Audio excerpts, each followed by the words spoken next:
comunicado que leer, a ver si lo podemos poner en pantalla. Justamente, ahí está. A ver, dice lo siguiente: restricciones. Interesante, justo de lo que veníamos conversando. Restricciones de ingreso al Palacio Legislativo el jueves 17 de noviembre del 2022. Dice lo siguiente: con motivo de la sesión del Pleno del Congreso que se realizará el jueves 17 de noviembre de 2022, se adoptarán las siguientes medidas. El ingreso por la puerta principal del Palacio Legislativo se encontrará destinado únicamente para los congresistas de la República. Ojo con eso. El personal y funcionarios del servicio y la organización parlamentaria deberán hacer su ingreso por la puerta ubicada en el jirón Andahuaylas.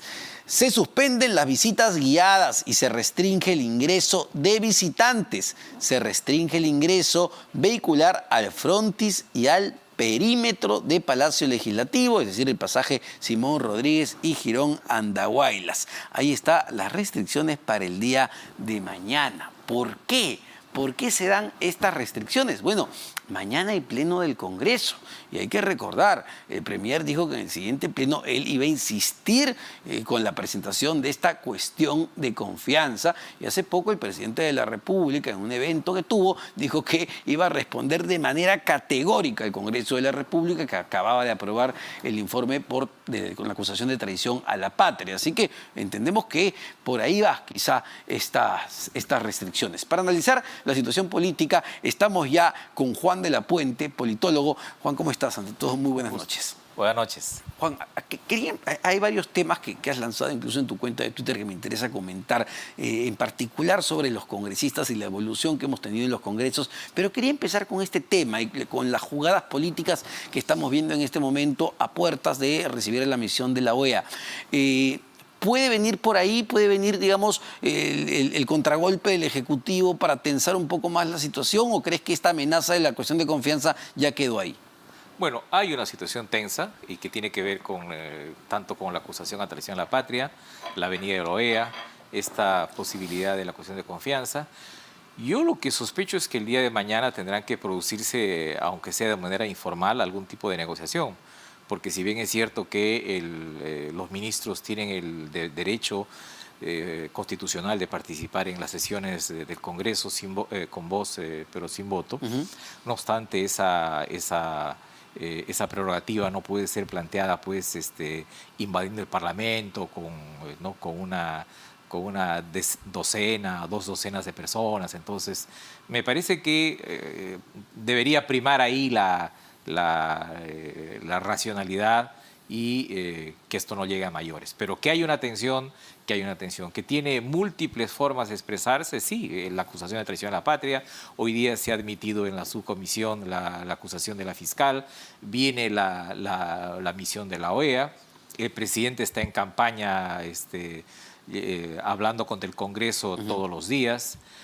Hay corriendo una moción de vacancia que todavía no tiene las firmas. Entonces estamos sobre un mar de una enorme crispación. Pero, a ver, nuevamente esto, efectivamente, ¿no? Tenemos estas aprobaciones, estas movidas, se habla de inhabilitarlo, incluso se habla de suspenderlo, lo de traición a la patria, el TC, la Fiscalía, el Poder Judicial, una serie de instituciones, no solo el Congreso y el Ejecutivo, sino involucradas en esto, lo que vemos que ya es una crisis política, pero no termina de desatarse, no termina de ver, bueno, hasta cuánto puede durar, cuánto vamos a soportar. Y claro, la pregunta es, ¿cómo llevas un país así?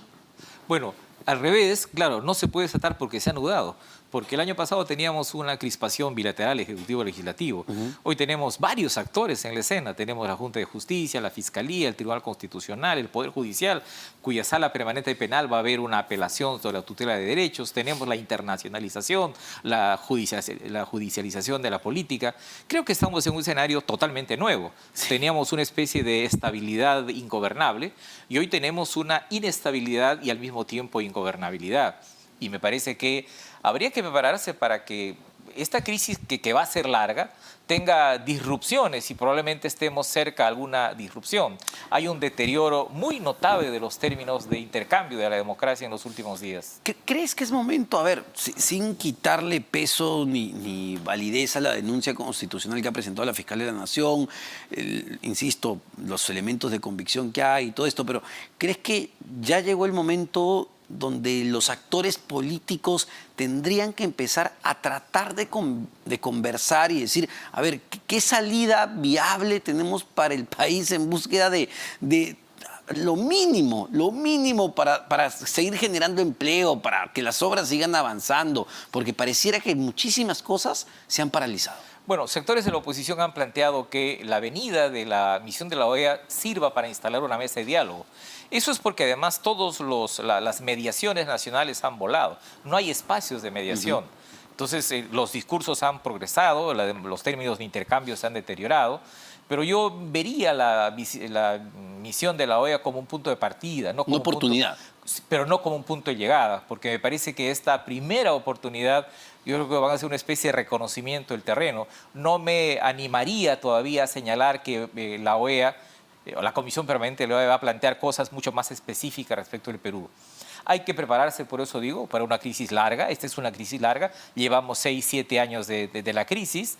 Creo que tenemos para 8 o 10 años más. La verdad es que la debilidad de los actores hace que se anude la crisis y entonces no creo que tengamos salidas inmediatas que le permitan decir a los peruanos, ya salimos de esta. A mí me parece que vamos a tener varias disrupciones y solo a través de varias disrupciones o salidas negociadas o no negociadas vamos a llegar a resolver esto que digamos, atenaza al país. Porque se hace un análisis interesante sobre la última encuesta que publicó Ipsos en el diario El Comercio. Y sí, más allá del incremento en la aprobación del presidente Pedro Castillo, pues lo que decías era la enorme desaprobación en realidad de toda la clase política del país, ¿no? Sí, hay dos maneras de mirar una encuesta. Yo no pelearía por ver cuánto sube, un poquito sube el presidente, baja el Parlamento. En general me parece que las instituciones están desaprobadas y los liderazgos políticos desaprobados. Y estas dos últimas encuestas de Ipsos son muy interesantes porque en la anterior, si bien es cierto que los ciudadanos se hacen eco de la denuncia de la fiscal de la Nación y valoran el papel de los fiscales en esta denuncia, cuando le preguntan y dicen qué debe hacer el Congreso y el Ejecutivo, es ponerse de acuerdo para llegar al 2026, responde la mayoría, más del 50%.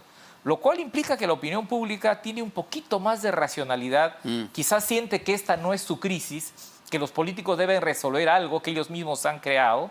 Y entonces la opinión pública hace como una especie de mediación, está arbitrando la crisis porque tampoco vemos grandes masas que se están manifestando. Y ese punto, ¿no? Claro, tuvimos las marchas, la última marcha del 5 de noviembre de los que piden que Castillo se vaya, tuvimos la marcha de apoyo a Castillo, que supuestamente iba a servir para que Aníbal Torres entre a presentar la cuestión de confianza, pero valgan verdades, ninguna de ellas pues generó expectativa, no llenaron plazas, ni mucho menos, y no fueron como las espontáneas, tú recordarás mejor que yo, la que fue contra Merino, la tremenda hace 2 años, la ley Pulpín, la de la repartija, que fueron espontáneas, ninguna de estas logró ese nivel de recepción. Cierto.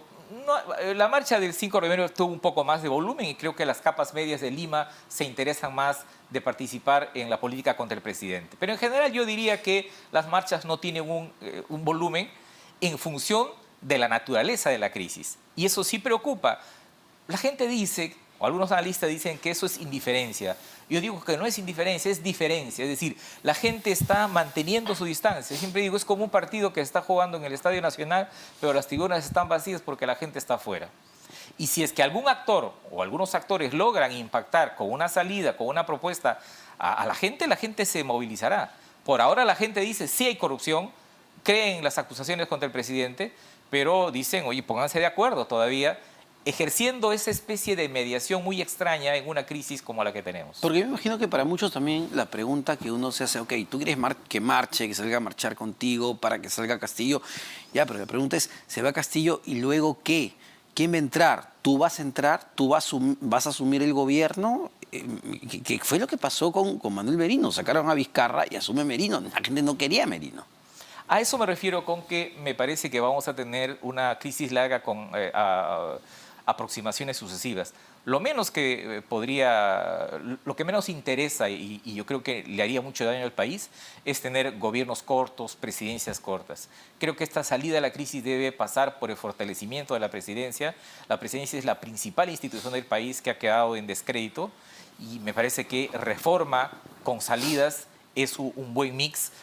Salidas sin reformas, creo que eso no ayudaría a nada. Ahora, el otro punto que me interesaba mucho era el análisis que hace sobre cómo han ido cambiando los congresistas y los congresos, porque este tema de los niños no es nuevo, lo hemos tenido, y a partir de la sentencia de 4 años y medio de Kenji Fujimori, recordamos a los famosos Avengers y recordamos cómo se manejan dentro del Parlamento en poder de alguna manera dar su voto. Yo sé que hay un tema ahí partidario y también personal, familiar en el asunto de la condena a Kenji Fujimori, pero lo que ha juzgado el Poder Judicial es el prebendismo, ¿no?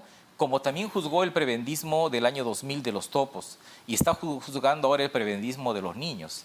Los topos el 2000, los Avengers el 2018 y los niños el 2022, me parece son formas de hacer política que no deberían existir. Deberían ser investigadas, deberían ser prohibidas, deberían ser perseguidas, porque ese prebendismo no permite, para empezar, una relación franca, abierta, fluida entre un gobierno y el Congreso, y permite más bien un juego de ventajas que no ayuda a la democracia. Entonces, más allá del asunto personal, familiar y partidario, hay que poner ojo en lo que ha sido el juzgamiento del prebendismo ya en 3 oportunidades. Y en ambos casos, los topos, los Avengers y los niños le han causado un enorme daño a sus respectivos congresos en cada época. Y el prebendismo, solo para terminar, ojo, está en este momento en todas las bancadas. Es decir, a ver, si uno se pone a pensar cuánto tiempo sostuvieron a Juan Silva, bancadas que hoy supuestamente son de oposición al gobierno, ¿no? ¿Con qué objetivos? Congresistas que visitaban el despacho de Silva y de Heiner Alvarado, el ministro de Vivienda. Sí, recuerdo que para censurar a Silva solo habían 4 o 5 firmas. Así es. Así es. Bueno, tremendo. Muchísimas gracias, Juan, como siempre. Gusto, Juan gracias. de la Puente, politólogo, dándonos luces sobre este tema. Vamos rápidamente a una pausa. Venimos para hablar, de las declaraciones de la ministra de Salud, Kelly Portalatino, que ha negado que estemos en una 5ª ola, pese a que las cifras del MINSA, según los analistas, dicen lo contrario.